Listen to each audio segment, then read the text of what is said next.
अब ही के बाद आपने फिर यहाँ यूज डाला तो यहाँ फिलिंग द ब्लैंक्स आएगा। ठीक है, इसी तरह आई एम के साथ आप यहाँ पे यूज डालेंगे, यहाँ फिलिंग द ब्लैंक्स आएगा। यू के साथ यू आर यूज टू, यहाँ फिलिंग द ब्लैंक्स आएगा। ठीक है, तो ऑप्शन क्या होंगे? ऑप्शन होंगे ये टू वर्किंग, टू वर्क और वर्क, और दूसरा आएगा नन ऑफ देम। इस तरह आपके पास सवाल आएंगे।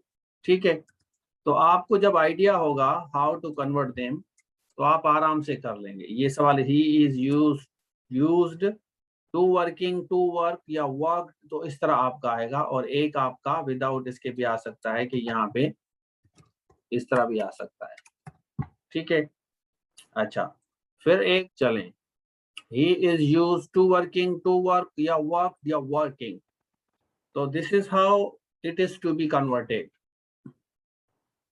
जब भी आप इसके साथ इस डालेंगे तो इस डालने के बाद एक चीज का ख्याल रखना है, यहाँ पे आपका जो फॉर्मेट है ना टू, ये वाला फॉर्मेट आपने टू डाला है तो टू के बाद इंक फॉर्म आए। अब आप हैरान हो गए, आप बल्कि सवाल भी करेंगे मुझसे कि सर ये किस तरह, टू के बाद इंक फॉर्म किस तरह, टू के बाद ये इंक फॉर्म आप किस तरह दे रहे? टू के बाद तो इंक फॉर्म नहीं आती, टू के बाद तो सिंपल आता है आपका। तो ये बच्चे सवाल करते हैं। इसलिए मैं कहता हूं कि अगर आपको जिस चीज का पता है तो पता है, जिस चीज का पता नहीं है तो पता नहीं है। तो अब हम इसे थोड़ा सा समझेंगे। आयम आपने यहाँ पे आयम डाला, आयम के साथ भी आपको इसी तरह ये चार ऑप्शंस आपके पास आएंगे, तो आपको सिर्फ यहाँ पे टिक करना है आई एम यूज टू। अब इस चीज को ज़हन में रखना है, इस चीज को ज़हन में रखना है।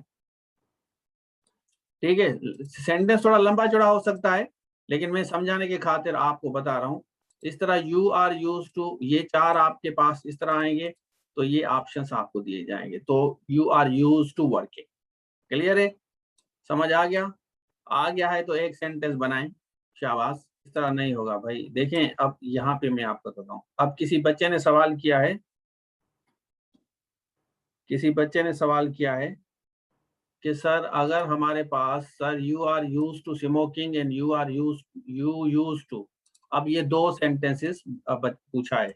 ठीक है, अब यहाँ पे ये कह रहे हैं कि यहाँ यूज टू, यहाँ यूज के बाद टू और इंग फॉर्म, और ये वाला जो सेंटेंस है ना फर्क, यू यूज टू स्मोकिंग, ये वाला सेंटेंस 100% आपका, 100% आपका रॉन्ग है। ठीक है, ये इस तरह नहीं होगा। खुशबू ने सही बनाया है, खुशबू का सही है। और यहाँ पे अगर आप इसको, जैसे मैंने आपको, देखिए रूल को समझना है ना, मैंने आपको ऊपर वाले सेंटेंस में बताया था ना इज एम आर, यहाँ पे मैंने बताया था ना इज एम आर का, मैंने बताया था इज एम आर, यहाँ एम ये इज और ये आर मैंने आप लोगों को बताया। इसको क्लोज कर देता हूँ जैसे आपको नजर आ जाए। ठीक है, ये मैं इससे काट देता हूँ। चलें, तो अब आप, बच्चा पूछ रहा है you are use to smoking और यू यूज टू स्मोकिंग में क्या फर्क है?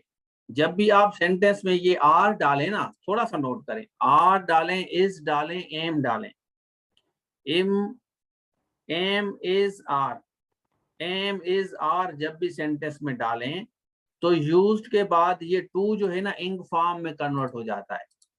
ठीक है, यूज्ड टू के बाद इंग फॉर्म में कन्वर्ट होगा अगर आपके सेंटेंस में आर है, अगर आपके सेंटेंस में इज है, एम है या आर है। मजे की बात बताता हूं, यहां तक के आपके सेंटेंस में अगर वाज है और वर है ना, फिर भी सेम फार्मूला, आगे जाके ये भी समझाता हूं आपको। तो भाई ये मैं आपको क्लियर करूंगा इंशाल्लाह, आपका सवाल बाद में नहीं होगा। अगर मुझे आप आगे जाने देंगे तो मैं आपको क्लियर कर दूंगा सारे। ठीक है, अक्सा ने बनाया है you are use to watching movies. ठीक है, तो चलें, अब मैं आप लोगों को समझा रहा हूं कि अगर यू के बाद हेल्पिंग वर्ब नहीं है, देखें ज्यादातर टीचर क्या करते हैं, जब हम पढ़ते थे तो टीचर इस तरह लिखते थे डेफिनेशन, इस तरह डेफिनेशन, वो सारा टाइम जाया हो जाता है। डेफिनेशन होगा if you are making some sentences, इस तरह पूरी डेफिनेशन लिखते थे। If you are making some sentences while putting used, तो यहाँ इन्वर्टेड कामा में used to, ठीक है ना, used to wear।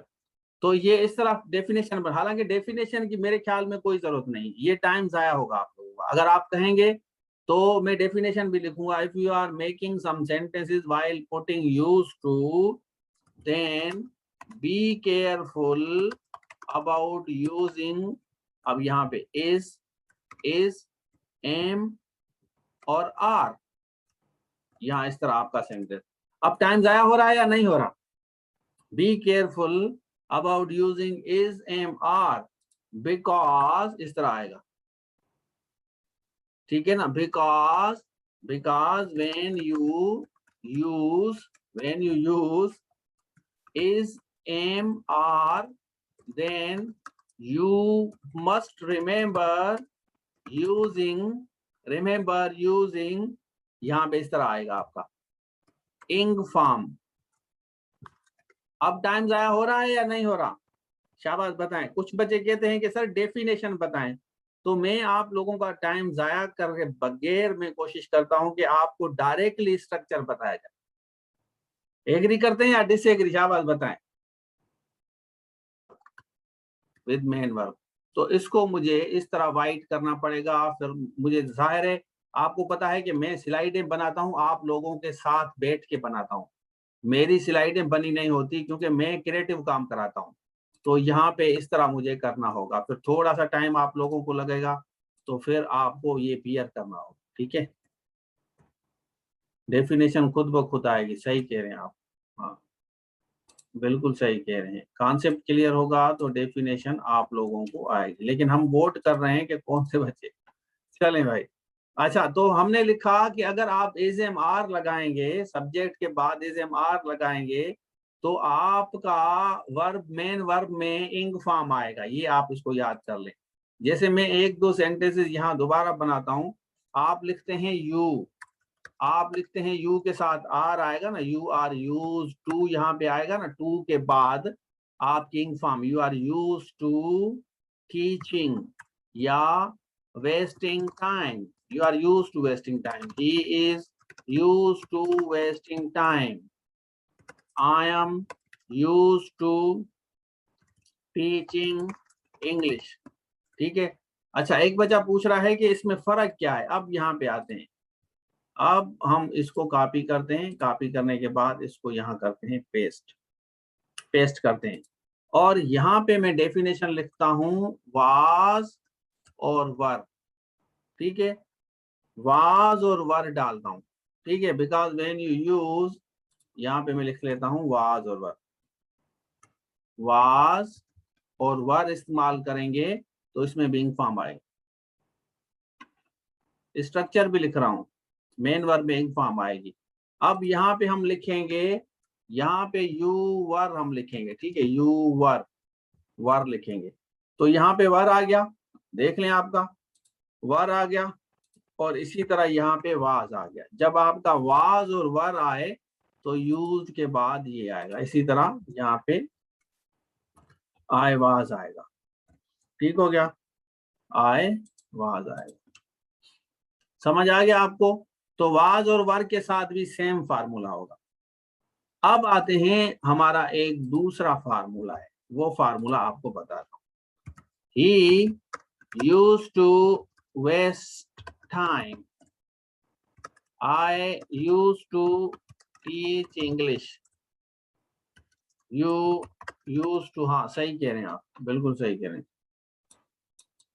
हाँ, डेफिनेशन भी आप इस तरह भी कर सकते हैं, अगर आप ज्यादा डेफिनेशन ना लगाएं तो इसको इस तरह भी बना सकते हैं, ये इस तरह भी हम बना सकते हैं।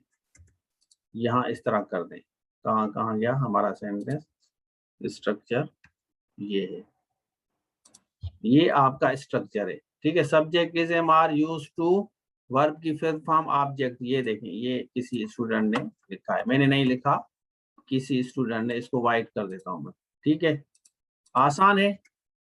और इसी को अगर आप यहां से कॉपी करें, इसी को कॉपी कर दें, एक सेकेंड, यहाँ पे आपका आएगा वाज और वर, वाज और वर, हैबिचुअल, हाँ वाज और वर, और यहाँ पे हम इसी को लगाते हैं, यहाँ इज एम आ रहा है, यूज टू प्लस। क्लियर है? तो ये डेफिनेशन आप नोट कर लें, बुरहान कासिम ने हेल्प की है, तो दिस इज वेरी इंटरेस्टिंग। ठीक है, चलें अब हम आते हैं, he use to waste time, I use to teach English, he use to play cricket. ठीक है,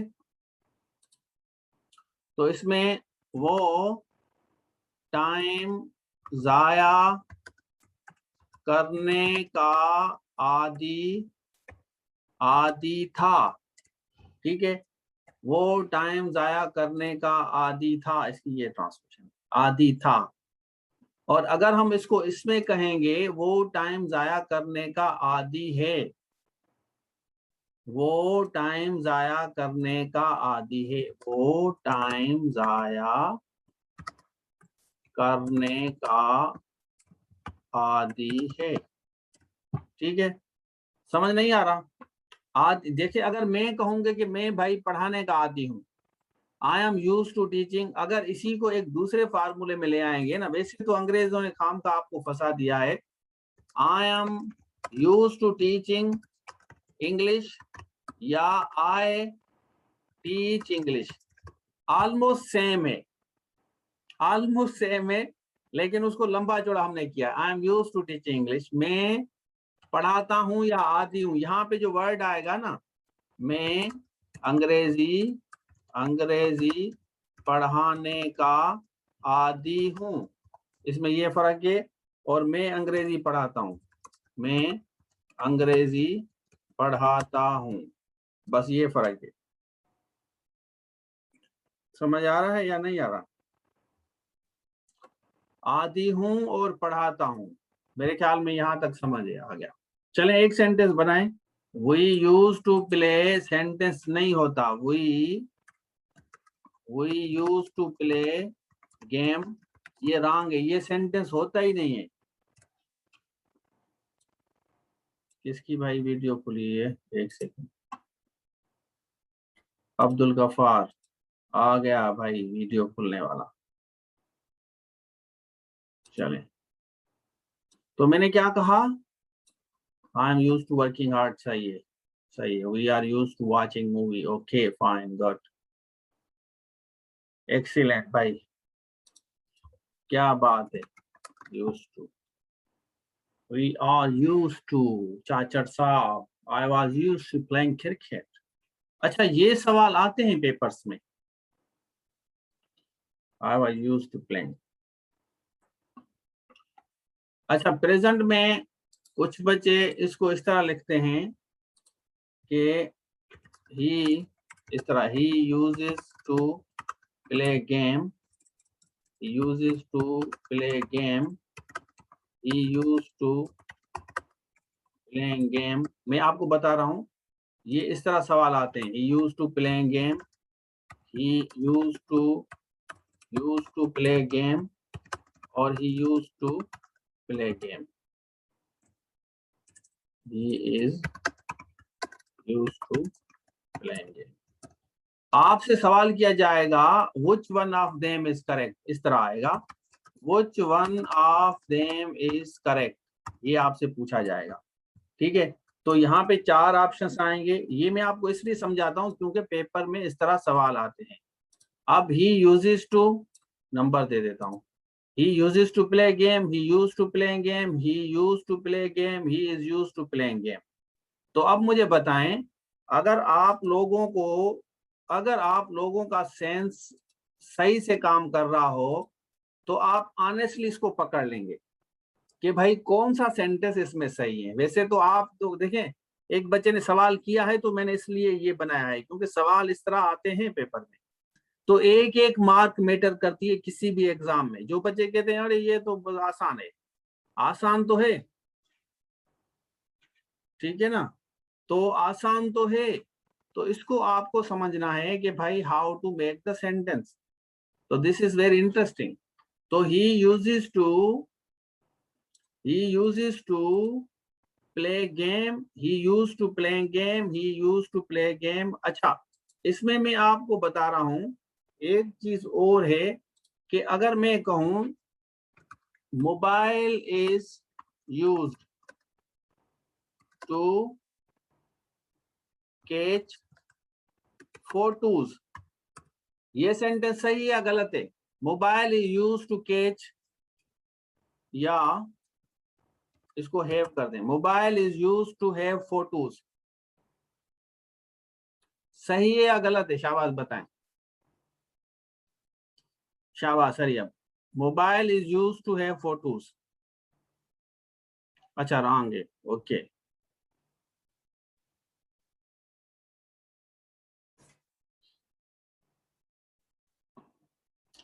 अच्छा रॉन्ग है, ओके, वेरी गुड, जबरदस्त।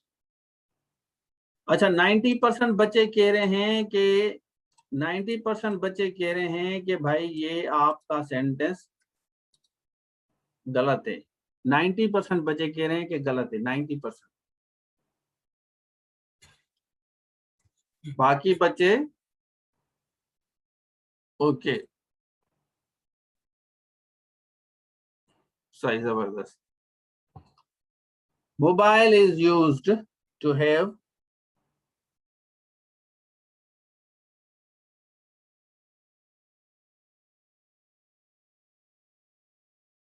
food is used to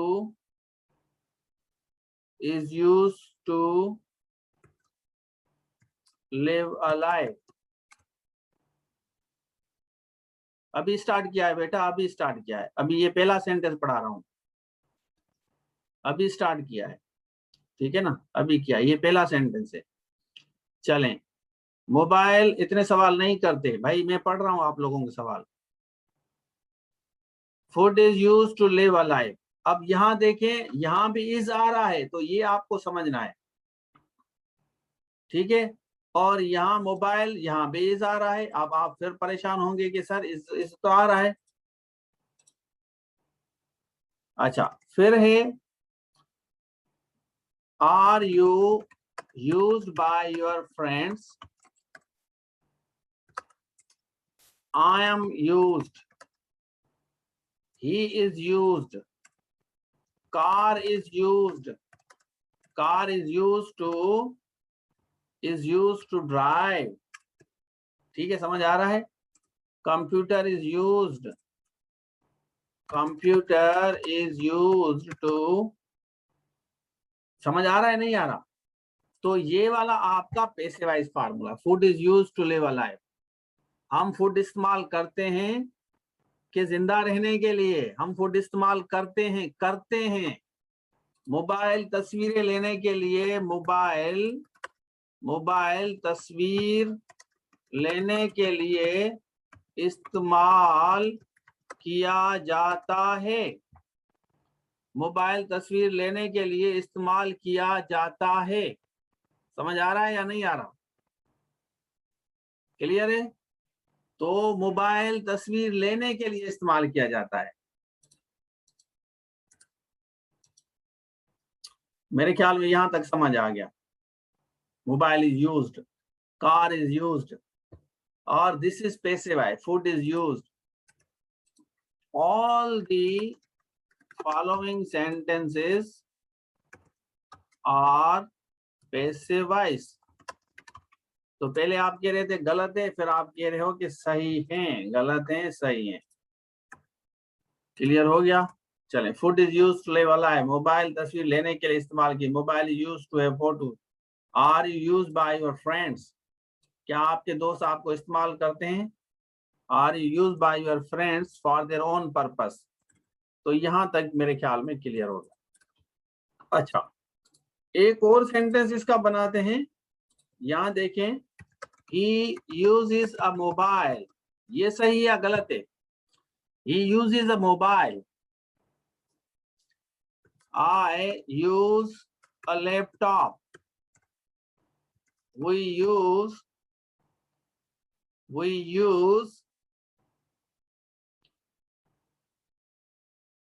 many things,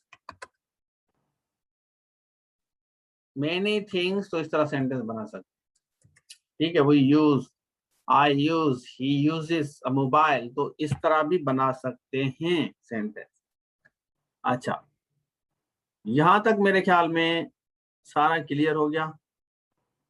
और इसमें एक सेंटेंस आता है he is using a mobile, इस तरह पैसिव वॉइस होगा mobile is being used by him, he is using a mobile, mobile is being used by him. We use many things. I use laptop, तो मैं कहूंगा laptop is used by me, इस तरह होगा। और इस तरह होगा a mobile is used by him, ये आपका पैसिव वॉइस, इसको काट देता हूं। Clear? I think this is very interesting. Okay, अब हम आते हैं, हम इस्तेमाल करते हैं he is supposed to, I am supposed to, you are supposed to, he supposed to, I supposed to, he supposes to। अच्छा, ये मैं सारे सेंटेंसेस नीचे लिख रहा हूं, नंबर भी दे रहा हूं। तो he supposed to wasting time, और I am supposed to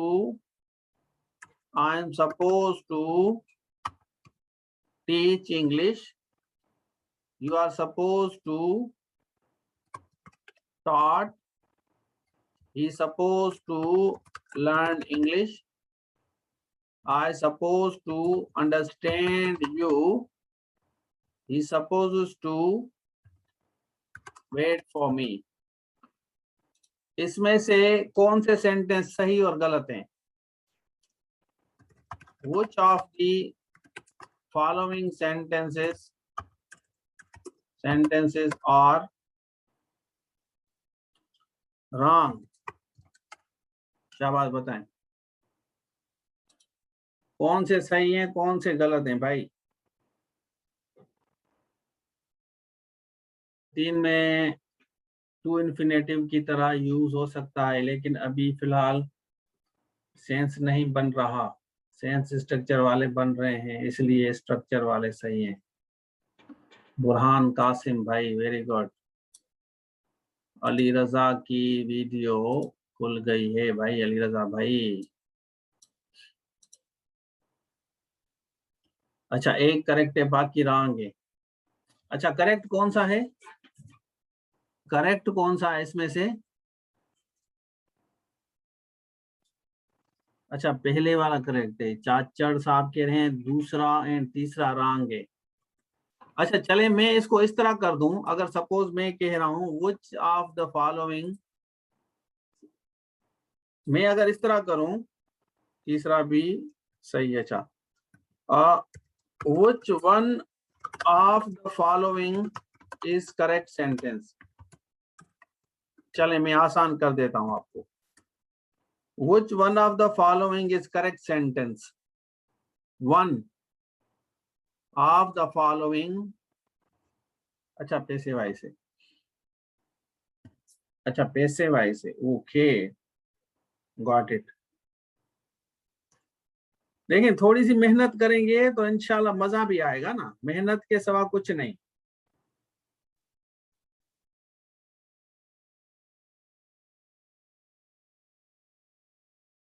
तो that is very interesting।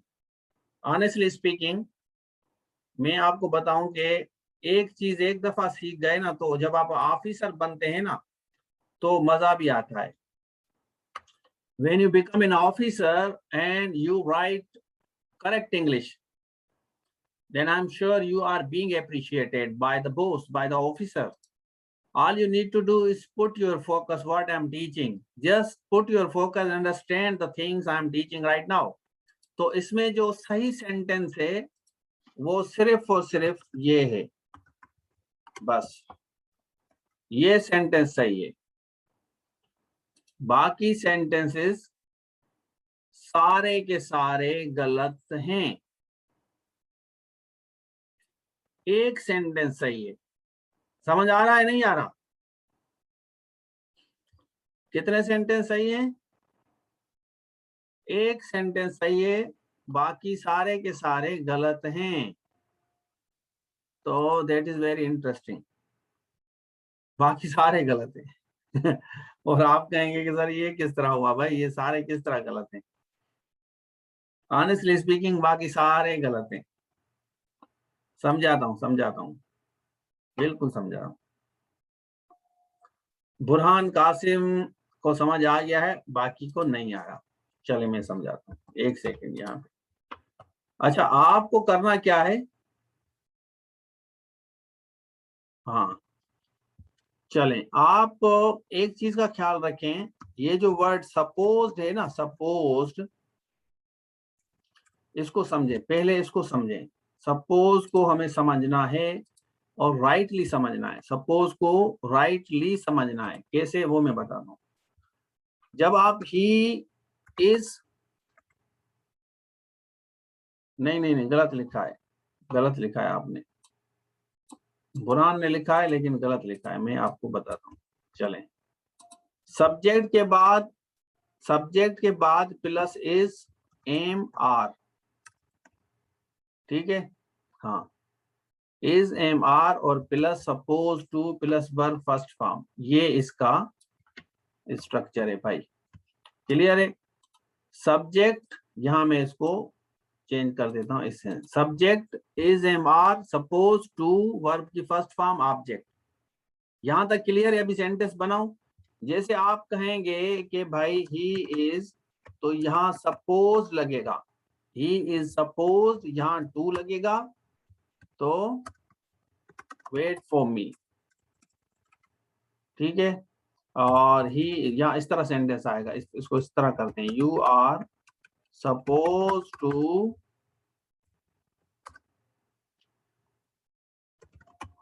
Hard, अब वर्किंग हार्ड,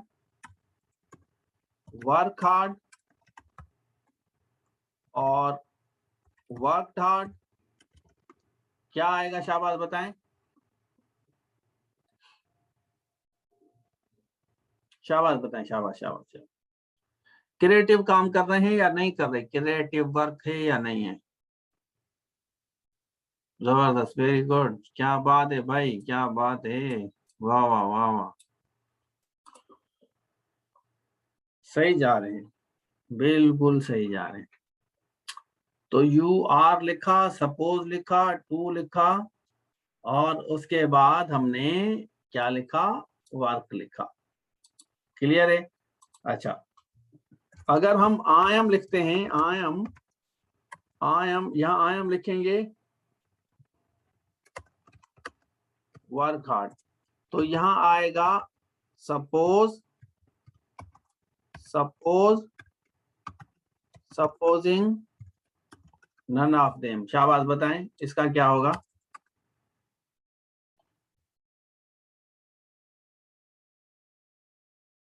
क्लियर है?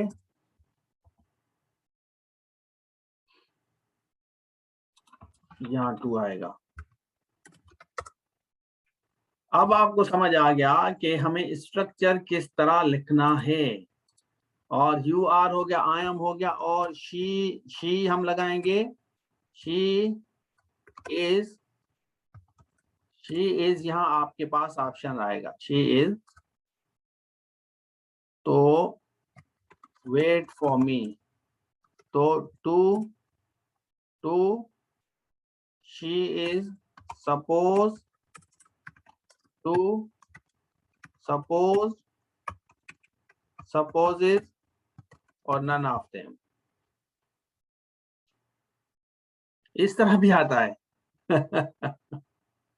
सपोज टू, यहां तक मेरे ख्याल में क्लियर हो गया है। अच्छा, इसी स्ट्रक्चर को हम नीचे रखते हैं, मेरे ख्याल में यहां तक क्लियर है, थोड़ा सा तेज चलते हैं। अब सब्जेक्ट हमने लिखा, सब्जेक्ट के बाद आप यहां लिखेंगे वाज और वर्ब, ठीक है? थोड़ा सा स्ट्रक्चर देख लें, वाज और वर्ब, वाज और वर्ब देख लें भाई। यहाँ प्लस वाज वर, यहाँ सपोज, यहाँ टू, और यहाँ वर्ब की फर्स्ट फॉर्म। ठीक है, चलें तो अब हम सेंटेंस सिमिलरली बनाएंगे। ही वाज इसी तरह आएगा, ही वाज आएगा और इस तरह हो नाउ। तो सपोज यहाँ भी इस तरह आएगा, सपोज, सपोजिंग और सपोज, इसमें भी इस तरह आएगा। आप बताएं,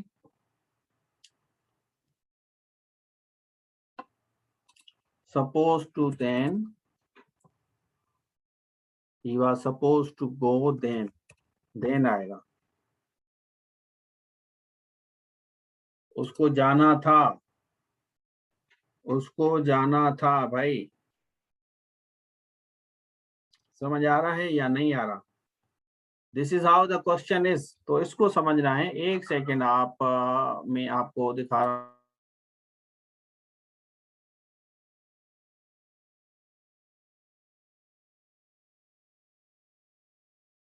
अभी आप देखें, इसको थोड़ा सा समझेंगे हम, इस स्ट्रक्चर को थोड़ा सा और सही तरीके से समझेंगे, तो दैट विल बी इंटरेस्टिंग। आ रहा है, वेरी गुड, जबरदस्त। तो अगर हम यहाँ पे सेंटेंस में सपोज हम देते हैं यू आर, तो यू आर के साथ भी you are suppose to understand me, you are suppose to understand. Clear है? अच्छा, you are suppose to understand me. अब मीनिंग क्या है? हेल्पिंग वर्ब कोई सा भी इस्तेमाल कर सकते हैं। नहीं नहीं नहीं, कोई नहीं लगाना भाई, हेल्पिंग वर्ब यही लगाना है, कोई क्यों लगाएंगे? हेल्पिंग वर्ब कोई नहीं लगाना भाई, आपकी मर्जी नहीं चलेगी। क्या नाम है आपका? अली रजा? नहीं नहीं, ये हेल्पिंग वर्ब यही लगेंगे, 5 लगेंगे बस। इज, एम, आर, वाज, वर, यही लगेंगे, यही लगाएंगे। इज, एम, आर, वाज, वर यही लगेंगे। हेज, हेव नहीं आएगा, सपोजिंग नहीं आएगा भाई, ये बात सपोजिंग टू गो नहीं होगा। सपोजिंग, अस्मा, क्या नाम है? अस्मा है ना? तो ही वाज इसमें सपोज्ड आएगा भाई, ये वाला स्ट्रक्चर इसका सही है। ठीक है, चलें तो ये मैंने आप लोगों के लिए फार्मूला लिख लिया है, आप इसको थोड़ा सा ज़हन नशीन कर लें। ये ऊपर मैंने लिख लिया है और इसको मैं थोड़ा सा कलर इसका चेंज कर देता हूँ फॉर योर ओन अंडरस्टैंडिंग। ठीक है, अच्छा, उसके बाद होता है एक दूसरा, फॉर सपोज होता है, फॉर सपोज होता है, फॉर सपोज या नहीं होता? फॉर सपोज लोग कहते हैं ना, most of the people use it, they do से फॉर सपोज। तो फॉर सपोज सेंटेंस, जैसे हम कहते हैं ना फॉर एग्जाम्पल, हम कहते हैं ना फॉर एग्जाम्पल, मैं आपको समझाता हूँ। फॉर एग्जाम्पल, फॉर इंस्टेंस लगाते हैं हम, इस्तेमाल करते हैं for instance, for example, for suppose. हाँ, तो मजे की बात बता रहा हूं,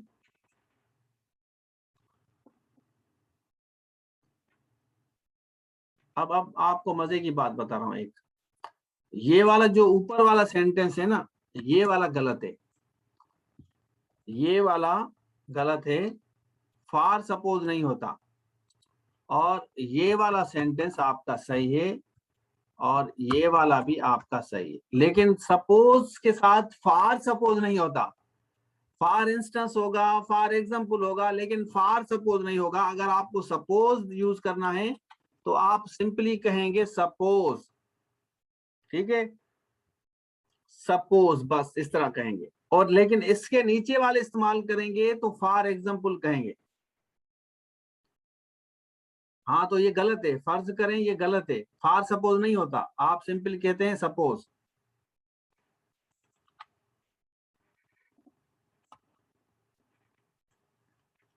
ठीक है, तो इसके साथ आप इस्तेमाल करेंगे सपोज, और अब आपका ये सही हो गया। अब ये मैंने रॉन्ग लिखा है ना, ये अब सही है, इसके साथ सपोज इस्तेमाल करेंगे। उसके बाद है he supposes me his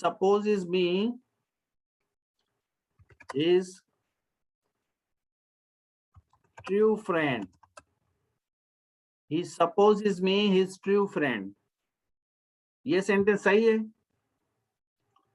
वो मुझे अपना सच्चा दोस्त समझता है। He supposes me a true friend.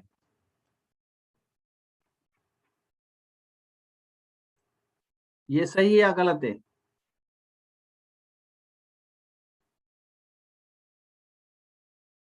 He supposes me. I never suppose all the people to be honest. To be honest one. I never suppose all the people to be honest ones. ठीक है, तो you should not suppose everyone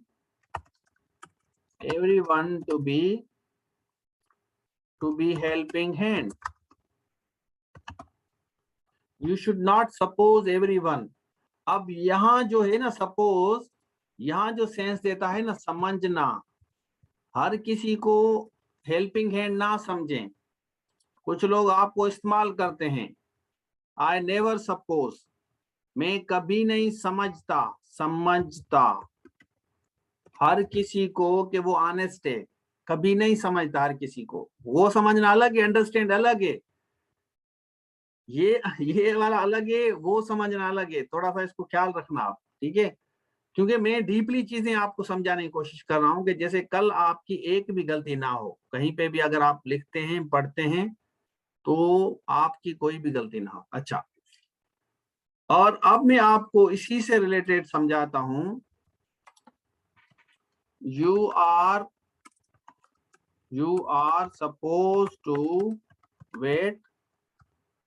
You are supposed to write a letter now. You should write a letter now. इसमें दोनों में क्या फर्क है? What is the difference? What is the difference between the two? शाबाश बताएं। इन दोनों में फर्क क्या है? You are supposed to write a letter. You should write a letter now. शाबाश बताएं। इन दोनों में कोई बच्चा फर्क बताए मुझे। अब सपोज टू मीन्स लिखना है। अच्छा, लिखना है। वेरी गुड, जबरदस्त। गणित बस कह रहे हैं, देखें। अच्छा, अब मैं आपको समझाता हूं। The difference between supposed to and should is very simple. Should is used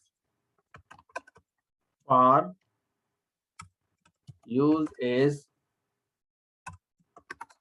formal. Should is used for formal. Suppose is used for informal. इसको और आसान करके देता हूं। Writing, speaking. आसान हो गया? आसान हो गया या नहीं भाई? रिकॉर्डिंग के लिए ना जाए, इस तरह ना करें आप, इस तरह ना करें रिकॉर्डिंग के लिए। इसलिए तो मैं लाइव क्लासेस देता हूं ना, रिकॉर्डिंग वाला काम खत्म कर दिया है। बहुत बड़ा मेरा काम हल्का करें आप मेरा काम बढ़ाते जा रहे हैं, ठीक है? अच्छा, आप नॉर्मली जब आपने डिस्कशन देखा होगा ना टीवी पे या कहीं पे, तो स्पीकिंग में हम कहते हैं you are suppose to understand me, speaking में, ठीक है ना? लेकिन इस तरह नहीं कहते कि यू शुड अंडरस्टैंड मी। आप जब भी ड्रामा देखें, हम टीवी या कहीं पे भी कोई ड्रामा देख रहे हैं या डिस्कशन देख रहे हैं, you are suppose to wait. या कोई टीचर आ जाए, क्लास में आ रहा है ना, तो टीचर क्लास में आके सपोज लफ्ज इस्तेमाल करता होगा, शुड नहीं करता होगा। नोट किया है आपने? टीचर्स कहते हैं ना, you are suppose to keep silent, you are suppose to sit down, तो सपोज टू सिट डाउन कहता है। लेकिन you should sit down, you should sit down नहीं कहता। तो this is the difference. Sentences दोनों सही हैं। जब आप किसी को लेटर लिखेंगे, खत लिखेंगे, किसी को रिटन में कोई चीज देनी है, अच्छा इंग्लिश ऐसे पिरसी कंपोजिशन में आपको कभी भी राइटिंग में सपोज लफ्ज इस्तेमाल नहीं करना। आप इस तरह नहीं कह सकते कि Imran Khan is suppose to, Imran, आप इस तरह नहीं कह सकते अखबार में Imran Khan is suppose to understand the problems of the poor masses. इस तरह नहीं। अगर आप राइटिंग में कर रहे हैं ना, Imran Khan is suppose to understand the problems of the masses, तो आप अगर राइटिंग में कहेंगे तो आप कहेंगे इमरान खान शुड अंडरस्टैंड। समझ आ रहा है? मेरे ख्याल में आसान हो गया है, यहां तक आपको क्लियर हो गया है। चलें, शहजाद राजर, एक सेंटेंस और देता हूं तो फिर हम इसको, एक सेंटेंस देता हूं, एक और देता हूं। Mobile is not suppose to be used for a long time. ये सही है या गलत है? शाबाश बताएं। A mobile is not supposed to be used for a long time. सही है या गलत है? शाबाश बताएं। मोबाइल को ज्यादा वक्त के लिए इस्तेमाल नहीं करना चाहिए। मोबाइल को ज्यादा वक्त के लिए इस्तेमाल नहीं करना चाहिए।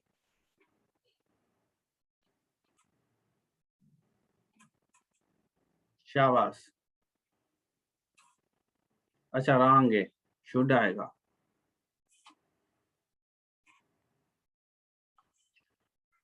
देखिए मैं आपको ये जो कह रहा हूं ना, ये जो सेंटेंसेस है ना, ये दोनों सेंटेंसेस सही हैं। ये दोनों सेंटेंसेस आप लोगों के सही हैं, ये वाले, ठीक है। ये दोनों सेंटेंसेस सही हैं, गलत नहीं है। लेकिन फॉर्मल और इनफॉर्मल है। इसी तरह नीचे वाला ये सेंटेंस आपका, ठीक है, ये sentence a mobile is suppose to be used. देखें, work is suppose to be done, सही है। Work is suppose to be done, बताएं। Work is suppose to be. English is, English ऐसे is supposed to be understood। शाबाश बताएं, सही है। English is supposed to be understood, to be understood। शाबाश। Time is not supposed to be wasted। Time is not supposed to be wasted। Children are supposed to be motivated by parents।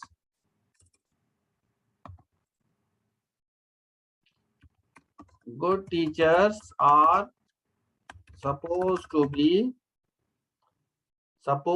be understood by the students।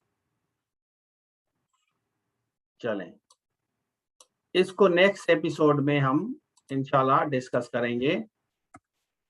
इसको next episode में, कल वाली episode में इसको discuss करेंगे। सही है या गलत है, इसको हम कल पे रखते हैं, ठीक है। आज के लिए काफी है, और इतना ज्यादा बर्डन भी ना हो, ठीक है। और इतना ज्यादा बर्डन भी ना हो, तो दैट इज वंडरफुल। मेरे ख्याल में यहां तक सही है। तो बस अभी ऑफ करते हैं भाई, क्लास को ऑफ करते हैं। ठीक है, thank you so much, Allah Hafiz.